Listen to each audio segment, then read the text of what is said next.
Like it's a whole new. I mean, back to back hits. It's unheard of. I mean, this is back when you had what Sopranos, The Wire, that age of like just everything they came out with for a minute. It was The shit. Yeah. yeah, yeah. Oh, Dang. first off, that was insane. Mm-hmm. That was really freaking good. Um, Man, I'm thrown off by that. I mean, look, I don't know how we could talk about this without kind of spoiling some of it. That end with my man meeting with the little boy. Do y'all think that he needed to use the little boy to get to the other mother? Like, because it's weird because it happened at the same exact time. It was almost like he used him to start this off. I don't know his rationale or reasons, but it's almost like, you know how like witchcraft, like somebody uses something as a token really to attack something else. That's literally what it felt like.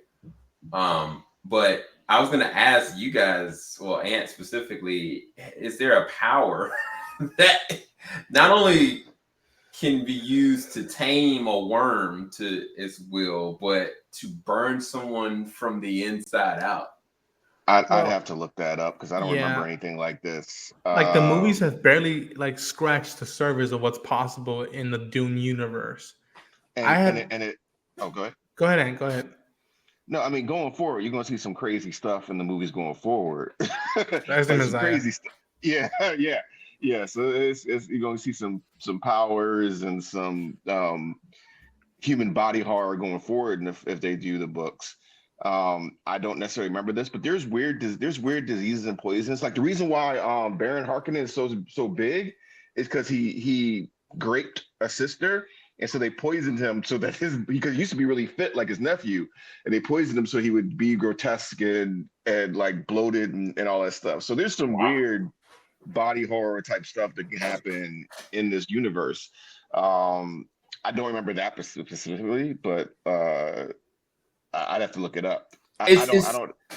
it's just weird to me because it wasn't like he gave him something to ingest. Like he literally was doing this. He might as well have been Mine. Professor X or like God, the Scarlet Witch, right? Yeah, Like literally burning this kid, boiling his. It almost felt like he was boiling his blood, and his like blood was actually boiling. why were they the only two targeted? Was there any scene where they were so close that would happen? But it seems like he wants to disrupt the sister's plans. So like He whatever their does. long-term plan, that's what he wants to throw a wrench in. Which I like that mentality. He was traumatized by what happened with the robots, and he's like, "Yeah, I thought we were free, but the freedom's an illusion," type of thing. He Yeah, said it. There is a war hidden in plain sight. yeah. And it's just like I'm really wanting to know more about that footage that the I forget Mark's character's name, but he was the leader of that house. It's saying, okay, how did he survive Arrakis, and what did he do to survive it? Um, yeah, the best compliment I can give this first episode is that like I still need to learn people's names. So if you could just put a hello, my name is tag on you. But just because I don't fully know your name doesn't mean I want to stop watching more of what you're doing. I think different perspective between the Sisterhood, which will later be known as the Bene Gesserit, these two houses that I don't believe they're Atreides. There isn't Atreides among them. You see a Baron I call them Harkonnens. I'm gonna stick with that. Harkonnen, Harkonnens. Harkonnen. Um, in the party in the wedding, and just seeing how the same intensity of not trying to start an all-out war in the middle of something as simple yet complicated as a wedding ceremony. You just see what the legs that this show can have in a platform like Max with this type of universe coming off those first two movies, these two new movies that we've been getting over these past few years. And there's 10,000 years between them and the movies, so like there's so many Space. shows and different things you can do, and there's a lot of little Easter eggs in the books that you can explore. Like when they like in the book series, I think they found some like actual alien technology at one point. They don't know where it came from, and there's no aliens in the series. So I mean, there's so many things you could do. But even just the politics of the houses is interesting, and who's on top, who's. Remember when you first started watching the original Game of Thrones series? They would take those walks in the garden to plan and plot. It's even better than that with the sign language going on in between, like in front of everybody else doesn't know it. Yeah. And it's books. The crazy things they notice. The sisters notice, like the mom from the movies, Paul's mom. There was this garden scene where she noticed these different way the flowers are arranged. Told her, "Oh crap, the assassination's happening!" like there's so many different things they could do with the. And these are the show's Jedi, right? But you're making them interesting because they're backstabbing, they're using their powers, they don't agree on everything. There's they're politicians. They're politicians, and the brutality of how they dispatch their opposition is very effective and visually jaw dropping in a way. Yeah, I mean, they set the tone with the young Viola Harkonnen, like her, basically by the Reverend Mother, like choosing her over her own, granddaughter. And then, she's like, I'm going to follow through what the Reverend Mother wants. And then the grandmother's like, the granddaughter's like, no, I'm not doing this. This needs to change. Like the first time using the voice in the way that they did it, like, honestly, it set the tone for the rest of it because I didn't know what this was going to be. I just wanted a good story. But now there are so many different power dynamics that now has spanned over 30 years worth of lives. And now you got this guy named Desmond. He's inserted himself into this. And I don't know, man. It's weird because the one lady, the Asian lady, when she had her vision, that was when I feel like the story went and hit a whole different stride because I couldn't really pick up a lot of it, but it centered around the princess and it's centered around how everything's going to change moving forward. But as far as the story is concerned, how do you guys feel about the first episode as far as story? Ant was saying that opening, just boom, you're in it, and I love because I had heard whispers, much like in Dune, about technology and how it was this big war and whatnot, and then the first few shots we see, and then just Ant going like, "Oh, I know what this is," and it's just like, "Oh, okay, this is the rumbles I've heard of what happened way before the Harkonnens and the Atreides were at each other's throats," and like, I love that opening expanded what I know of Dune over these past few years and why I've been so pulled on whether I should read the books or not. The reason why I stopped reading the first book was because, this is a big spoiler I know going into the first movie. I don't know if I should lead into more. And I just love that, like, now we're spending time with more houses and we're seeing how Arrakis even then was a big thing of like, no, we got to get that. If not, we're going to look like weak. And seeing how, if you're new to this, I think what it does a good job is that if you're new to this franchise, this world, it's its own self-contained thing. And yet, if you've seen the last two movies, read the books, they're already hinting at we need to start designing our own, perfect leaders to avoid, more wars. And then people are like, no, that's not what we're supposed to do. We're supposed to influence. We're supposed to not influence. We're supposed to provide help, not influence leadership and whatnot. And it's just like the back and forth of when it becomes too personal, when it becomes more of a selfish act. And man, But what I love how they also showed is how they market themselves as a useful commodity to be used by the houses. But in the same time, if the leaders are looking to you to tell them what the truth is about who you're negotiating with, that means you control the narrative because you're controlling all sides of every diplomatic interaction. That's what I was saying. I wonder if George R. R. Martin stole the, I'm talking about the gray cloaks with the chains from Game of Thrones. I'm blanking on their name. Maesters, the Maesters. I was wondering if they took the Maester idea for Maesters because every house has a Maester, right? And there's this whole theory that the Maesters are actually controlling some of these plots because you're the advisor in every house. So Right. so now you saw that there is an advisor in their houses are vying for this power. But now if you're whispering that you're the truth, you're the person that tells truth to the different powers, you get to manipulate what they think, what they feel, who they're afraid of, who's the marriages and things like that on both sides. That's crazy great how they illustrated that. Yeah, even showing like, the young girls training, like as much as the physicality and the abilities are awesome, their ability to project and lie and taint or alter the way that the course of a conversation can go is really interesting. Because I mean, we know that they're capable of it, but it's just different to kind of see the early stages of what that actually looks like, and then also their indifference amongst each other. Because one of the statements that they said at the beginning of the episode was like, we can't function as different factions. We have to be exactly one. But that's not even true itself, because they all have designs, small little desires and agendas. And it's kind of like once they bring this princess into it, she's already got her own agenda, and it's kind of like she's already privileged. She's already got her own perspective, way things need to work and function. She is honestly more of a wild card than anything I've seen so far, because the interaction she had with the little boy, even though the little boy, he brought a little robot, like the way she kind of scowls back at him, I was like, that's really weird. And then when she went out to the club and stuff like that, I was like, it makes sense. But it was like, she's gonna do what she wants to do. And it's interesting that the swordsman is an Atreides.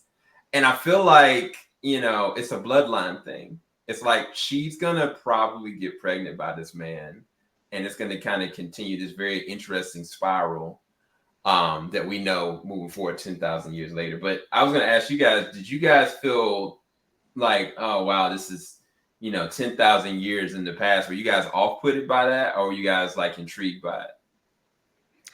Folks, that's what makes a universe or something so rich, is that there's a past and there's a future into it.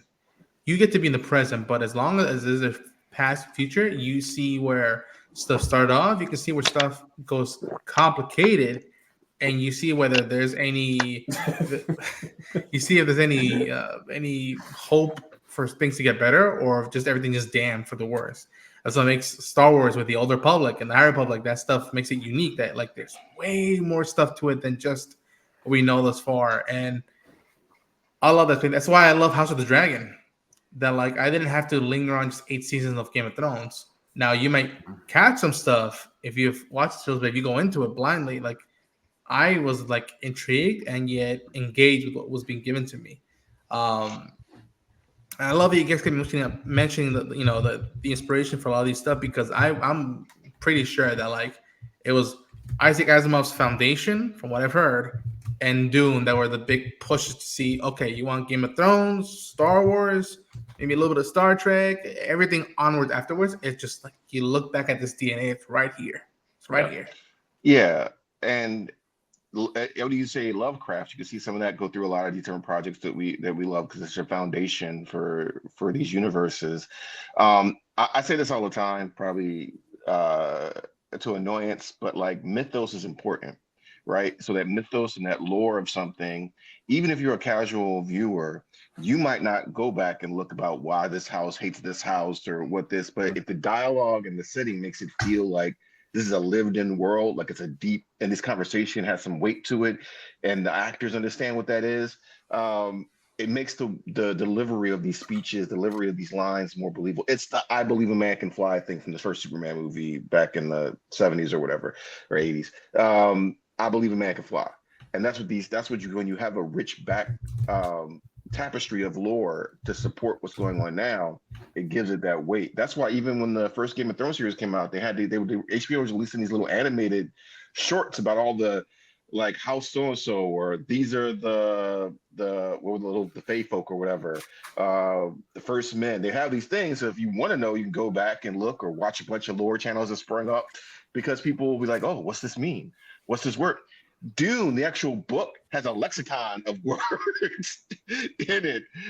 Like, Dune's a big book. Just to be like, all right, this is what they're talking about. This is what they're talking about. All right, this is the word it means. And so it's all that. All that is important. It plays to let trick in your mind that this is a real world. Yeah. Roman? I He says he's gonna read the books right now. He's yeah, he probably is getting the book. But yo, yeah, I knew he was getting the book. It is depth. There is depth to this book. There's so much. Like, it is again daunting to sometimes even just go and be like, all right, I'm gonna commit to this whole effing thing and see if I don't get lost with the lore of it. And like we said, I think even Ant said, like, these first two movies, it's nothing compared to what happens after Messiah, because then it gets weird. And which was funny, you had a lot of content creators talking about Dune promotes like colonization and all. It's like, you have not read the books, you don't know where this is going. It's a warning. It's a warning.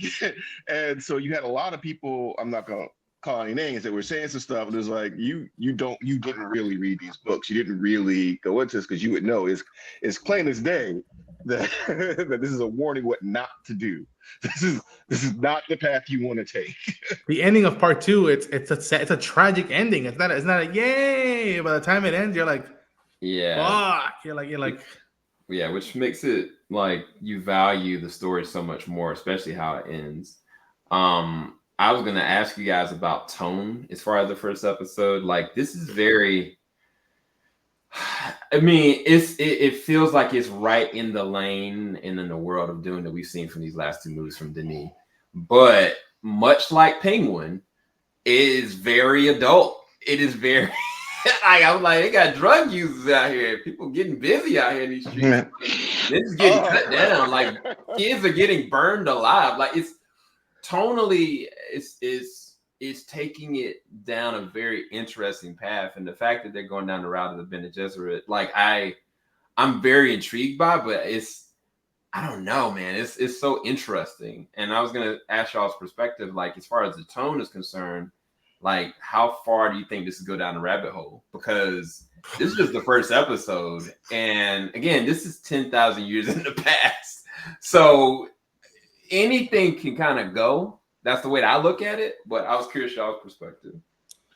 I think there's so much that can go with this show. However, you don't want to cover every single year of every single monumental moment. There's some stuff that you have to leave it up to the imagination and just the whispers of, the books and the fan base, if you will. But I could see this going as long as Game of Thrones probably did.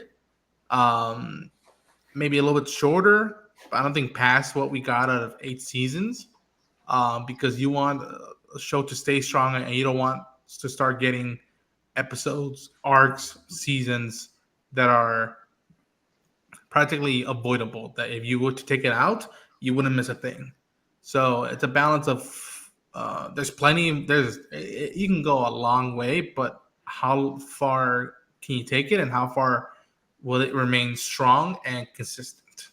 So kind of like what Netflix did with The Crown, like from the very beginning of it to where I can see that, yeah. It kind of peaked, but each season kind of progressed it, very well, because it was written very different. But Ant, what was your perspective?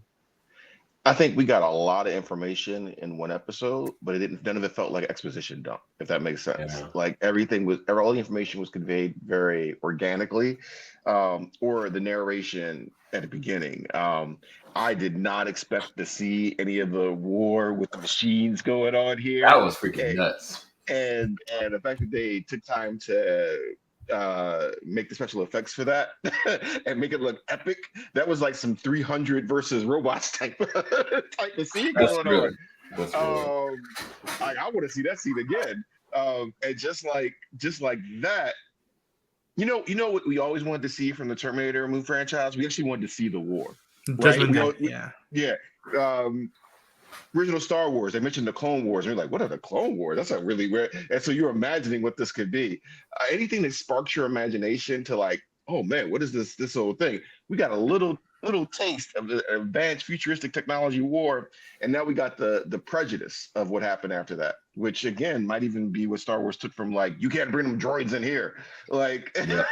No. And so, how long did they say between the war and now? Was it like 100 years or something like that, or 126, something like yeah, that. something like that. so this is still fresh. We're dealing with the generation after the generation, but even spice lets you live longer too. So you do enough spice, extends your life. So all this is fresh. So while 10,000 years from now, that kid might have been killed on the spot for having that little toy, maybe they're still like, hey, I mean, we defeated robots. You know, what's the harm? Because in the books, calculations, there is no like plug it into the computer, let the computer do it. No, humans are trained to do the calculations for you because they barely lived through that last uprising. So there is like no tolerance for any thinking machines Right. or like any level. So yeah, my whole thing is like we got a lot of information. There's a lot to dissect, even in the quiet moments, and they did it very effectively. Yeah. Yeah, this was to me a very good first episode. I mean, we could go kind of a play by play, but I feel like, you know, the way that they handled it, from the pacing, from the writing, and even the actors, like I don't know all the actors' names. I'm trying to learn them too, kind of like Ronan said. But I do know that Harkonnen, I don't want to mess with her, and that man Desmond, the Viking himself, them two characters, they are wild cards in the sense that I don't know what they're not willing to do to get what they need. And I think those are the most dangerous people, in my opinion. Everybody else are going to kind of like orbit around their waged war, but I just don't know what their agenda is going to lead to. But I thought this was a really good first episode. Closing thoughts and what y'all's rating on this? I was thoroughly having a blast. And yeah, like it's one of those things where I'm like, oh man, I wish we had subtitles and I could just be like, all right, pause. Okay, this is that, and just make a graph of it and be like, all right, cool. But that's even if you might feel that way, that's a good thing because that means you're invested. You're not like, okay, I'll check the next one. It's like, no. You want to go back and rewatch it, see if you missed something, if you pick up on stuff. And folks, what they do with shots of eyeballs, set designs of circles almost with people in it, it is. Oh, I had a blast with it, and yeah, I would go A or a B plus or like an A minus. I think it's right there, and I want to keep watching more of it. No, for sure. And closing thoughts and rating? A plus, 10 out of 10, 5 out of 5, whatever. And I go across score, special effects, acting, directing. Oh my gosh, like it's a good, strong first start. And it's funny, just before we started, I was like, well, I don't know anything about what they're going to do now, and I was like, oh, I recognize this, and it instantly get you excited. And I'm like, oh, now I kind of want to go and do research, and I feel like that's a happy place to be in. So I want more, but I'm sated with that first episode. Like I feel like yeah, I'm in it. And I wasn't excited about, honestly, I was not excited about this show. And HBO Max has been proving me wrong lately because I wasn't excited about the Penguin. And I love that. I wasn't excited about this show. Now I can't wait to see the rest of this. All right, HBO, I'm just gonna shut up right now. No, they're not even done yet because the beginning of February is a whole nother league, boys. But we're gonna talk about that pain later. But for me, this is an A or A plus. I mean, it had it all. I mean, they had a freaking Superman shot from the ground up, seeing somebody's like coat flying back, and then they focus and hone on somebody's eyeballs.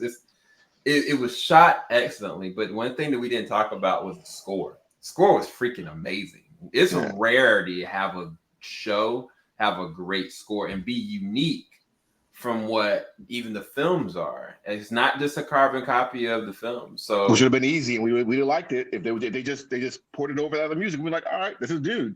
We know they take the time to. I'm sorry, but yeah, I agree. Nah. It's good. But yeah, I think that if I watch it again, it's gonna be A plus immediately. I think right now I'm just a little bit of whiplash what we just witnessed. But I can't wait to see the next episode. And if you guys enjoyed our review of this, we will try to come back next week with another review for episode 2 as well. But thank you guys so much for watching. Ronan, where can everybody find your content? You can find me at Ronan and Jane on YouTube, Twitter, rest of the socials, and be on the lookout for these next months of coverage. It's a lot of craziness coming, guys. And Cole, where can everybody find you, man? Right here on JVS, with Sam or Ronan or Busy or anybody else that invites me on. But I say if we get a bunch of likes on this, we have a knife fight at the end of this.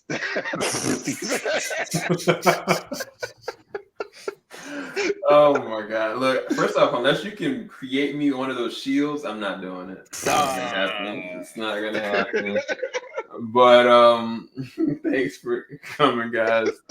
We may have more people to tag along a little bit later on. We'll see. But for now, thank you guys so much for watching. We are gonna retire, and we'll see you later. Till next time.